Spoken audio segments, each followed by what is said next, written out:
अस्सलाम वालेकुम, आप देख रहे हैं GTV न्यूज। मैं हूं साजिद हसन और मैं हूं जवेरिया अली। बुलेटिन के आगाज में सबसे पहले आपको बताएंगे पाकिस्तान और अफगानिस्तान के दरमियान जोर का जोड़ पड़ा हुआ है। अफगानिस्तान की मैच में वापसी हो गई है। जल्द विकेट खो देने के बाद बल्लेबाज मोहम्मद नबी और गुलबदीन ने पाकिस्तानी बॉलर्स का जमकर मुकाबला किया है और पाकिस्तान को 148 रन का हदफ दे दिया।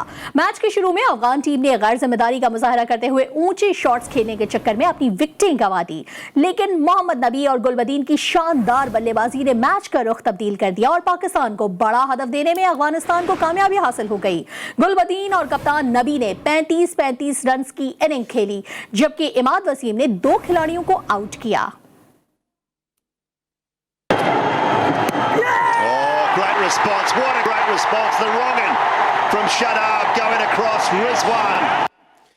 T20 क्रिकेट में भारत और न्यूजीलैंड के बाद अब अफगानिस्तान की बारी। अफगानिस्तान के खिलाफ लाहौरिये जीत के लिए पुरुम्मीद हैं और मैच देखने के लिए शहरियों ने बड़ी स्क्रीनें लगा ली हैं। शहरी कहते हैं कि जीत शाहीनों ही की होगी और इसके अलावा इस्लामाबाद के F9 पार्क में भी बड़ी स्क्रीन का इंतजाम किया गया है। यहाँ भी इस्लामाबाद के शहरी बड़ी तादाद में मौजूद है। लाहौर से हमारा साथ देंगे वकार शौकत और इस्लामाबाद से हमारे नुमाइंदे स्वाले अब्बासी फातिमा जिन्ना पार्क से अपडेट करेंगे। सबसे पहले रुक कर लेते हैं वकार का। तो वकार बताइएगा, लाहौरिये इस वक्त कैसा माहौल को गर्मा गर्म किए हुए हैं? पाकिस्तान की बैटिंग इस वक्त जारी है, लाहौरियों का जोशो खरोश कैसा है? देखिए जी, लाहौर में जो है वो T20 मैच के हवाले से बड़ी जो है वो तैयारियां की जाती हैं, देखने के हवाले से बड़ी स्क्रीन की जाती हैं। मैं इस वक्त मौजूद हूँ लाहौर के इलाका गुलबर्ग के निजी कैफ़े में। यहाँ पर आप देख सकते हैं कि एक बड़ी तादाद जो है वो मैच देखने के लिए आई हुई है। ख़वातीन मर्द हजरात जो है वो जिस तरह से बैटिंग जारी है और अच्छी परफॉर्मेंस पर जो है वो पुरुम्मीद भी हैं कि पाकिस्तान जो है वो जीतेगा। इसके साथ साथ जो है वो अफगानिस्तान की जानिब से 148 का हदफ दिया गया है, जिसको अचीव करने के लिए जो है पाकिस्तान की टीम बहुत अच्छे तरीके से खेल भी रही है। साथ साथ जो है वो लाहौर के शहरी पुरजोश होने के साथ साथ इस बात का भी जो है वो अज़म का इजहार कर रहे हैं कि पाकिस्तान जो है वो जिस तरह से भारत और न्यूजीलैंड से जीता, आज जो है वो अफगानिस्तान से भी जो है वो बर्तरी हासिल करेगा। जी, वकार शौकत हमें लाहौर से अपडेट कर रहे हैं और इस्लामाबाद से स्वाले अब्बासी हमारे साथ मौजूद हैं। स्वाले अब्बासी, जरा सबसे पहले तो ये बताएगा F9 पार्क का इस वक्त माहौल कैसा है और एक खिलाड़ी पाकिस्तान का आउट हो गया है 31 रन पर, क्या कहना है शायकीन का? जी बिल्कुल, पाकिस्तान बामुकाबला अफगानिस्तान इस वक्त UAE में मैच जारी है, लेकिन वफाकी दारुल हुकूमत में क्रिकेट शायकीन का जो जोश व खरोश है, जो वलवला है, वो दीदनी है। मैं इस वक्त F9 पार्क में मौजूद हूँ और मेरे अकब में आप देख सकते हैं कि यहाँ CTA इंतजामिया की जानिब से एक बड़ी स्क्रीन लगाई गई है और शायकीन पंडाल में कसीर तादाद में मौजूद हैं। आपको बता चलूँ कि यहाँ तिल धरने की जगह नहीं है और शायकीन हर बाउंड्री पे और जो पाकिस्तानी बॉलर जो विकेट ले रहे थे, हर विकेट पे जो उनका जज्बा था वो उरूज पर था। आपको बताते चलें कि पाकिस्तान ने पहले जो है वो अफगानिस्तान ने बैटिंग की और 148 रन का जो टारगेट दिया, उसके बाद तमाशाई जो यहाँ हैं, जो शायकीन क्रिकेट हैं, वो खासे पुरुम्मीद हैं और वो ये उम्मीद जाहिर कर रहे हैं कि जैसे पाकिस्तान ने इंडिया को नाखून चने चबवाए, उसके बाद न्यूजीलैंड को जो शिकस्त दी, इस बार अफगानिस्तान जो है वो पाकिस्तान का शिकार होगा और शायकीन क्रिकेट बड़े पुरजोश हैं और पाकिस्तान क्रिकेट टीम से ये उम्मीद कर रहे हैं कि वो इंशाअल्लाह वर्ल्ड कप में जो है वो फाते होगी। अगर बात करें यहाँ अरेंजमेंट्स की, तो CTA की जानिब से इस पंडाल में जो है F9 पार्क में स्क्रीन लगाई गई है और शायकीन क्रिकेट कसीर तादाद में मौजूद हैं। इनका जो जोश और जज्बा है वो भी दीदनी है और हर मैच के साथ वो लुत्फअंदोज हो रहे हैं। जी, बहुत शुक्रिया। स्वाले अब्बासी हमें अपडेट कर रहे थे F9 पार्क से, जबकि वकार शौकत लाहौर का अहवाल हमारे नाजरीन को बता रहे थे। आप दोनों का बहुत शुक्रिया। और पाक अफगान क्रिकेट टीमों के दरमियान कौन होगा फतहयाब और कौन होगा शिकस्त से दो चार? तोते मियां ने अफगानिस्तान की फतह की पेशगोई कर दी है।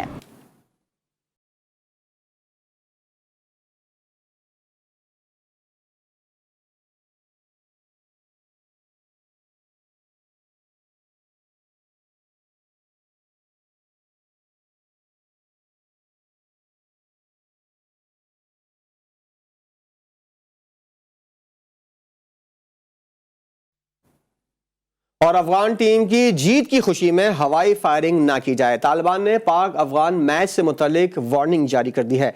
अफगानिस्तान की वजारत दाखिला ने पाकिस्तान और अफगानिस्तान के मैच के लिए अहम वार्निंग जारी की है। अफगान वजारत दाखिला का कहना है कि पाकिस्तान और अफगानिस्तान का मैच है और उम्मीद है कि अफगान टीम ये मैच जीतेगी। वजारत ने वार्निंग जारी की है कि अफगान टीम की जीत की खुशी में हवाई फायरिंग करने पर पाबंदी है और खिलाफ वर्जी पर सख्त सजा दी जाएगी।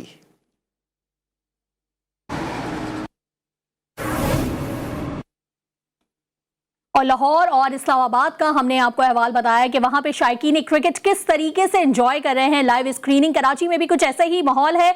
पाकिस्तान का मुकाबला है अफगानिस्तान के साथ और इस मैच को एंजॉय करने के लिए कराची शहर में भी मुख्तलिफ मकामात पर बड़ी बड़ी स्क्रीन लगाई गई हैं जहां पे बहुत बड़ी तादाद में लोग मौजूद हैं। अपने नुमाइंदे मोहसिन मेहदी का रुख कर लेते हैं कि वो क्या हमें इस वक्त तफसीलात से आगाह करेंगे। मोहसिन, बताइएगा आप इस वक्त कहां मौजूद हैं और शायकीन क्रिकेट का जोश खरोश क्या कहता है?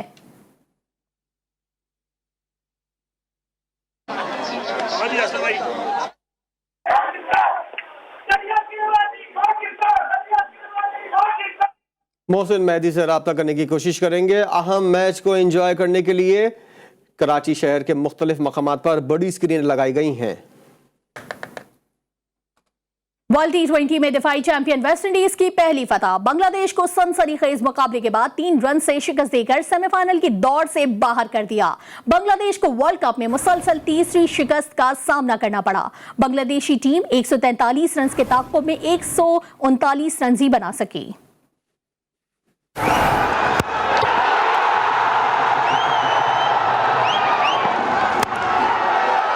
Should just be one. Should. No, misfield. Andre Russell has done it. Wonderful game. और अब कुछ बात होगी दीगर खबरों की और एहतजाज की बात करते हैं। वज़ीर-ए-आज़म इमरान खान ने TLP के एहतजाज के दौरान कीमती जानों और मुल्की इमलाक के नुकसान पर तशवीश का इजहार किया है। वज़ीर-ए-आज़म कहते हैं कि किसी भी गिरोह या तंजीम को अमन आमा की सूरत हाल बिगाड़ने और हुकूमत पर दबाव डालने की इजाज़त नहीं दी जाएगी।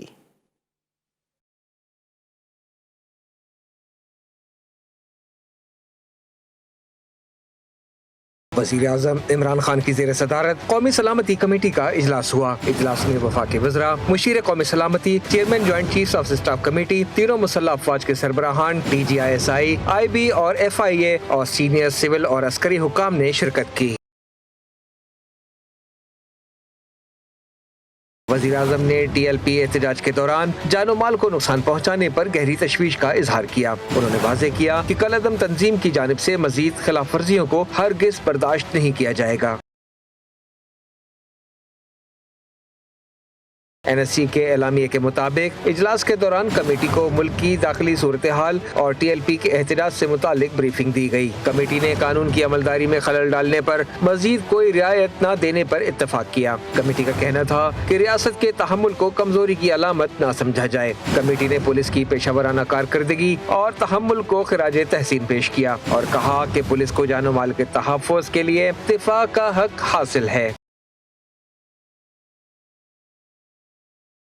इजलास में कमेटी का कहना था कि किसी भी गुज़श्ता हुकूमत या वज़ीर-ए-आज़म ने नामूस रिसालत सल्लल्लाहु अलैहि वसल्लम के तहफ़्फ़ुज़ और इस्लामोफोबिया के तदारुक के लिए अंदरूनी या बैनुल अक़वामी सतह पर इतना काम नहीं किया जितना इस हुकूमत ने किया और रियासत को कमजोर ना समझा जाए। वफाकी वज़ीर दाखिला फवाद चौधरी की कौमी सलामती कमेटी इजलास के बाद मीडिया ब्रीफिंग। उन्होंने कहा कि हम नहीं चाहते कि मुल्क का अमन खराब हो। तसादुम के नतीजे में कलअदम जमात को कुछ भी नहीं मिलेगा। हुकूमत ये मजाक ज्यादा देर बर्दाश्त नहीं कर सकती। वापस चले जाएं। अगर जरूरत पड़ी तो हम किसी भी हद तक जाने को तैयार हैं।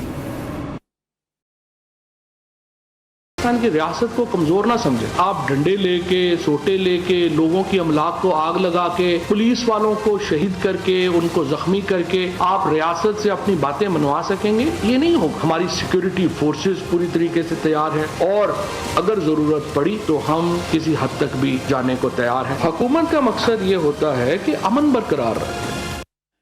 कौमी सलामती कमेटी के इजलास के बाद वज़ीर दाखिला शेख रशीद अहमद ने प्रेस कॉन्फ्रेंस में कहा कि पंजाब पुलिस को रेंजर्स के मातहत कर दिया गया।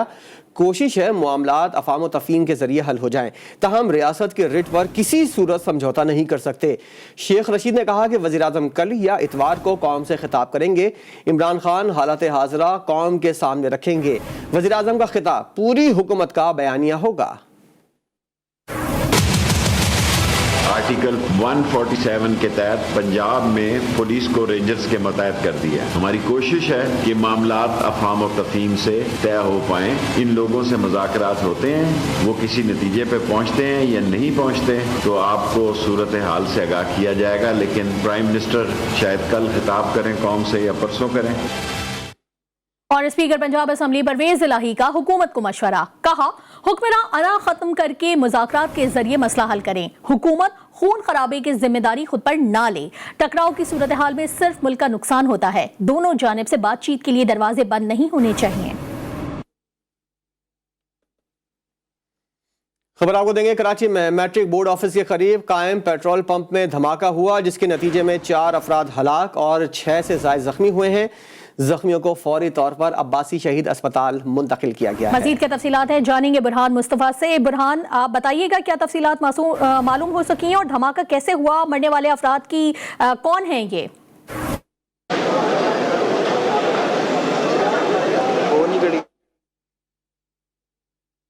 बुरहान मुस्तफ़ा से रब्ता करने की कोशिश करेंगे। ये मनाजिर आप अपनी टेलीविजन स्क्रीन पर देख रहे हैं। थोड़ी देर पहले के ये मनाजिर हैं जिस वक्त ये धमाका हुआ और अब जो अफराद ज़ख्मी हुए हैं और लाशों को यहाँ से मुंतकिल करने का सिलसिला जारी है और तफ्तीश का भी बाकायदा तौर पर आगाज़ कर लिया गया है और इस पेट्रोल पम्प को कार्डन ऑफ कर लिया गया है ताकि तफ्तीश की जा सके कि ये धमाका किस तरह हुआ। इस धमाके के नतीजे में अब तक जो इत्तला सामने आई हैं उसमें 4 अफराद हलाक और 6 से ज़ायद ज़ख्मी हुए हैं और सबसे करीब तरीन अस्पताल अब्बासी शहीद अस्पताल है जहां पर इनको मुंतकिल किया गया है। बुरहान मुस्तफ़ा से हमारा राब्ता बहाल हुआ है। बुरहान, जरा बताइएगा इस वक्त तफ्तीश कहां तक पहुंची है, क्या कहना है तफ्तीशी इदारों का?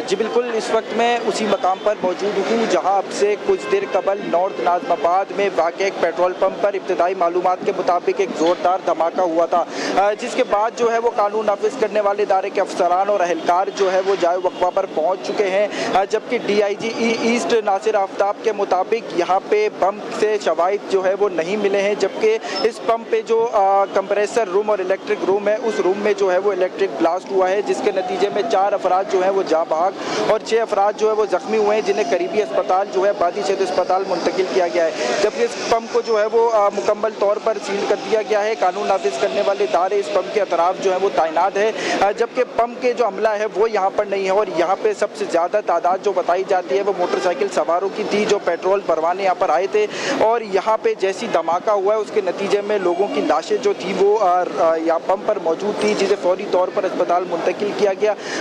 4 अफराद में से बताया जाता है एक अफराद जो है वो दौरान इलाज जो है वो जाँ बहक हुआ है, जबकि 6 अफराद को तिब्बी इमदाद फराम की जा रही है, जिसमें से 2 अफराद तशवीशनाक हालत में आबादी शहीद अस्पताल में ज़ेर इलाज है। जबकि मेरे कैमरामैन आरिफ अली आपको दिखाएंगे कि यही वो मकाम है जहाँ पर ब्लास्ट हुआ था। इस वक्त क्राइम सीन यूनिट यहाँ पर मौजूद, EDS का अमला यहाँ पर मौजूद है और यहाँ पे जो शवाहिद है वो इकट्ठे किए जा रहे हैं, आला अफसरान यहाँ पर मौजूद हैं, जबकि इस पंप को टोटल जो है वो बंद कर दिया गया है। आवाम की बड़ी तादाद जो है वो इस वक्त यहाँ पर मौजूद है। जैसे ही यहाँ पर ब्लास्ट हुआ था इलाके में खौफ व हरास फैल गया था, इलाका मकीनों की बड़ी तादाद जो है वो सड़कों पर मौजूद है और काफ़ी खौफ व हरास जो है यहाँ पर फैला गया था। इस वक्त यहाँ पर तमाम जो लाइट्स थी पंप की वो बंद कर दी गई है कि इलेक्ट्रिक का अमला भी यहाँ पर मौजूद है और कानून नाफिज करने वाले इदारे यहाँ पर किसी को भी आने की इजाज़त नहीं दे रहे।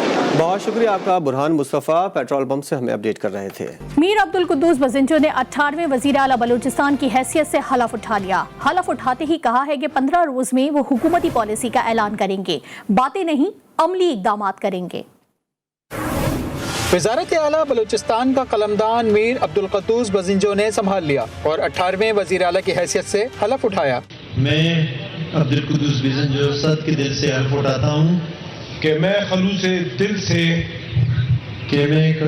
दिल से पाकिस्तान का हामी और वफादार रहूंगा।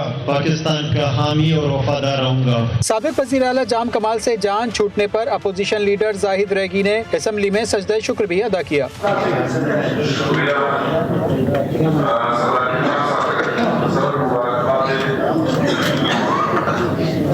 असेंबली इजलास में नए वजीर आला के हक में 65 में से 39 वोट पड़े। गवर्नर हाउस में तकरीब हलफ बर्दारी में governor Punjab Chaudhry Sarwar, deputy speaker कौमी असम्बली समेत अरकान सूबाई और कौमी असम्बली और अमायदीन शहर ने शिरकत की। हलफ उठाते ही वजीर आला ने पहला हुक्म बलोचिस्तान से गैर जरूरी चेक पोस्ट खत्म करने का जारी किया। IG साहब, गैर जरूरी चेक पोस्ट जहाँ पे हैं उसको पूरी तौर पर खत्म कर दें। पुलिस के हों, लेवीज के हों, FC के हों और एक जामा मनसूबा बंदी बनाएं, बॉर्डर जिधर नज़दीक है और बॉर्डर तक महदूद हों, चाहे कस्टम के हैं, हर एक को अपने हदूद में रहना चाहिए। हलफ बर्दारी से कबल मीर अब्दुल कुद्दूस बजिंजो ने शहर का दौरा किया और सफाई सुथराई का जायजा लिया। नौमुंतखब वज़ीर आला को सेक्रेटरीट पहुँचने पर सलामी पेश की गई। अपोजिशन और हुकूमती अरकान ने उन्हें वज़ीर आला की कुर्सी पर बिठाया।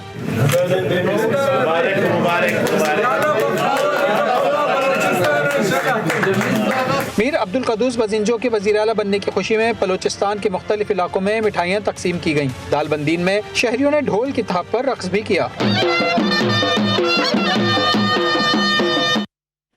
हाय रे महंगाई। Chairman peoples party Bilawal Bhutto Zardari की हिदायत पर मुल्क भर में जियाले सड़कों पर निकल आया और महंगाई, बेरोजगारी और पेट्रोलियम मसनूआत की कीमतों में फौरी कमी का मुतालबा कर दिया। मज़ीद तफसीलात इस रिपोर्ट में। के मुख्तलिफ इलाकों में जियाले महंगाई और बेरोजगारी के खिलाफ सड़कों पर निकल आए और हुकूमत के खिलाफ खूब नारेबाजी की। जियालों ने बनारस चौक, रिगल चौक और मलीर में एहतजाज किया। जियालों ने इस्लामाबाद गोलड़ा चौक में जमकर नारेबाजी की। साबिक चेयरमैन सेनेट ने मुजाहिरे से खिताब करते हुए हुकूमत को खूब ललकारा। लाहौर में पीपल्स पार्टी के कारकुनों ने प्रेस क्लब पर गले में सब्जियों के हार पहनकर और लालटेन उठाकर महंगाई और बेरोजगारी के खिलाफ एहतजाज किया। खवातीन का कहना था कि बढ़ती हुई महंगाई ने घरेलू बजट को तबाह करके रख दिया है। कोयटा में भी महंगाई, बेरोजगारी और लाकानूनियत के खिलाफ प्रेस क्लब पर एहतजाजी मुजाहिरा किया गया। पेशावर और इससे मुल्हका इलाकों में भी जियालों ने गुर्बत, महंगाई और पेट्रोल की कीमतों में इजाफे के खिलाफ भरपूर एहतजाज किया। पेट्रोल महंगा, वफाकी हुकूमत का नया पाकिस्तान और तब्दीली सरकार का नारा सिंध के अवाम को ना भाया। 70 साल रिकॉर्ड तोड़ महंगाई के बाद सूबे भर में एहतजाजी मुजाहिरों का सिलसिला शुरू हो चुका है। सूबे के मुख्तलिफ शहरों में शहरी सरापा एहतजाज हैं।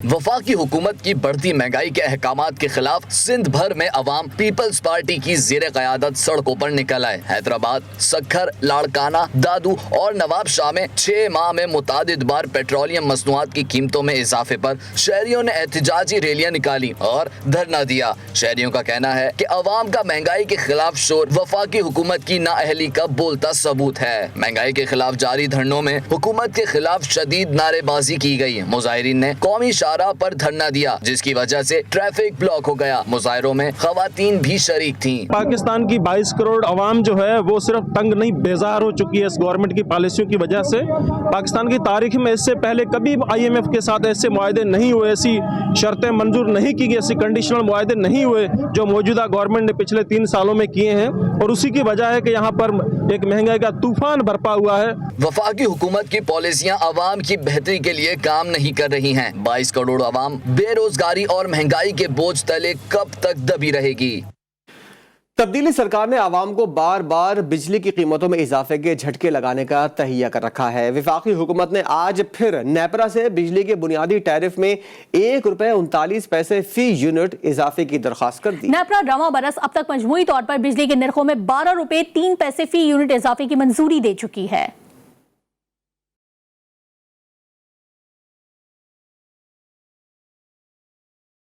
तब्दीली सरकार किसी और चीज में तब्दीली लाए या ना लाए, लेकिन बिजली की कीमतों में हर कुछ रोज बाद तब्दीली जरूर ले आती है। आज फिर वफाकी हुकूमत ने बिजली के बुनियादी टैरिफ में ₹1.39 फी यूनिट तक इजाफे की दरखास्त कर दी। इजाफे का इतलाक के इलेक्ट्रिक समेत मुल्क भर के सार्फिन पर होगा। शहरी कहते हैं कि सर्दी हो या गर्मी बिजली मिलती ही नहीं और निर्ख रोज बढ़ा दिए जाते हैं। वो कहते हैं नई हुकूमत आएगी, नहीं आएगा, नया दौर आएगा, नया पाकिस्तान आएगा। ये कैसा पाकिस्तान है जो हर आदमी भूखा मर रहा है? हर चीज में इजाफा है। अब हमको यहाँ से यहाँ तक थोड़ा सा सफर होता है, उसमें भी 200-300 रुपए। तो अब हम क्या करें? आवाम के लिए क्या सोच रहे? ये कोई सोचता है? कोई नहीं सोचता। कराची में भी जो है वो 10 कंपनियां बिजली बनाएं और डिस्ट्रीब्यूट करें, यही हल है। हर चीज को इसी तरह करें, गवर्नमेंट का इन्वॉल्वमेंट बिल्कुल खत्म कर दें। अभी 2 रोज कबल 27 अक्टूबर को ही नेपरा ने ₹2.51 फी यूनिट इजाफे की मंजूरी दी है। इजाफे की दरखास्त CPPA ने की थी। इससे 1 रोज कबल भी 26 अक्टूबर को नेपरा ने के इलेक्ट्रिक की दरखास्त पर जुलाई 2021 के माहाना फ्यूल चार्जेस एडजस्टमेंट की मद में 69 पैसे फी यूनिट इजाफे की मंजूरी दी थी। 15 अगस्त को भी अवाम पर बिजली का बम गिराया गया था। वफाकी काबीना ने भी बिजली ₹1.68 फी यूनिट महंगी करने की मंजूरी दी। समरी वजारत तवानाई की जानिब से भिजवाई लगाई गई थी। नेपरा ने 8 अगस्त को भी अवाम को बिजली का झटका लगाते हुए अगस्त के माहाना फ्यूल एडजस्टमेंट चार्जेस की मद में CPPA की दरखास्त पर ₹1.95 फी यूनिट इजाफे की मंजूरी दी। इससे कबल 6 अगस्त को नेपरा ने के इलेक्ट्रिक के 6 माह का माहाना फ्यूल चार्जेस एडजस्टमेंट की मंजूरी दी, जिसमें जनवरी, फरवरी और मार्च के मजमूई तौर पर ₹5.20 फी यूनिट इजाफा किया गया। और कराची के बाद लाहौर में भी बैंक लॉकर से सोना और कीमती अशिया गायब होने का वाकया पेश आया है। निजी बैंक के लॉकर से 80 तोला सोना और 4 लाख रुपए के प्राइस बॉन्ड मुबैना तौर पर गायब हो गए हैं। इसी वाले से मजीद जानते हैं, नुमाइंदा खुसूसी जावेद असगर चौधरी हमारे साथ मौजूद है। जावेद साहब, क्या कुछ सामने आया अब तक तफ्तीश में? ये निजी बैंक की अस्सी 2 की ब्रांच है, जहाँ सैयद जुल्फिकार बुखारी उनके एरिया के नाम पर बैंक लॉकर था, जिसमें उन्होंने 80 तो सोना 4 लाख रुपए के जायज प्राइस बोर्ड रखे थे और लागत से गोल्ड और प्राइस बोर्ड गायब होने का मामला निजी बैंक के C2 ब्रांच से मुतल्लिक होने के बाद दरखास्त ने दरखास्त भी दी थी और इस बारे में मुतलका बैंक मुतलका थाने में भी दरखास्तें जमा करा दी। जिसके मुताबिक लाकर 27 जुलाई को चेक किया था। 20 अक्टूबर को चेक करने पर गोल्ड प्राइस बॉन्ड गायब थे और CCTV फुटेज के तकाजे पर मुतलका स्टाफ ने मखसूस मुद्दत की रिकॉर्डिंग न होने का जवाब दिया। जबकि क्या तफसीलात थी? नुमाइंदा खुसूसी जावेद असगर चौधरी अपडेट कर रहे थे, आपका शुक्रिया। सुप्रीम कोर्ट कराची रजिस्ट्री में chief justice of Pakistan justice Gulzar Ahmed से वजीर आला सिंध मुराद अली शाह ने मुलाकात की। जरा के मुताबिक मुलाकात वजीर आला सिंध की ख्वाहिश पर हुई। वजीर आला Sindh chief justice of Pakistan को मुख्तलिफ उमूर पर ब्रीफिंग देना चाहते थे। चीफ जस्टिस ऑफ पाकिस्तान ने चेंबर में ब्रीफिंग की दरखास्त मंजूर की, जिसके बाद मुलाकात के दौरान वजीर आला सिंध ने इंतजामी उमूर से मुतालिक चीफ जस्टिस ऑफ पाकिस्तान को ब्रीफिंग दी।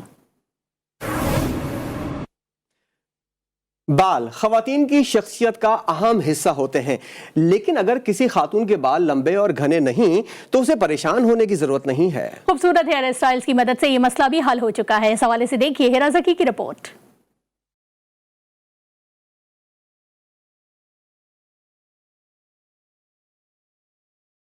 खवातीन के बाल छोटे हों या कमजोर होकर झड़ने लगे, मसनूई बालों से बनी हेयर एक्सटेंशंस ने खवातीन का अहम मसला हल कर दिया। शादी ब्याह समेत दीगर तकरीबात में हेयर एक्सटेंशंस के इस्तेमाल का रुझान बढ़ गया। सिर्फ मेहमान खवातीन ही नहीं, अब तो दुल्हने भी बनने संवरने के लिए इन्हें इस्तेमाल कर रही हैं। दुकानदारों का कहना है मुख्तलिफ रंगों के हेयर एक्सटेंशंस के साथ मैसी जूड़े और चोटी भी दस्तयाब है।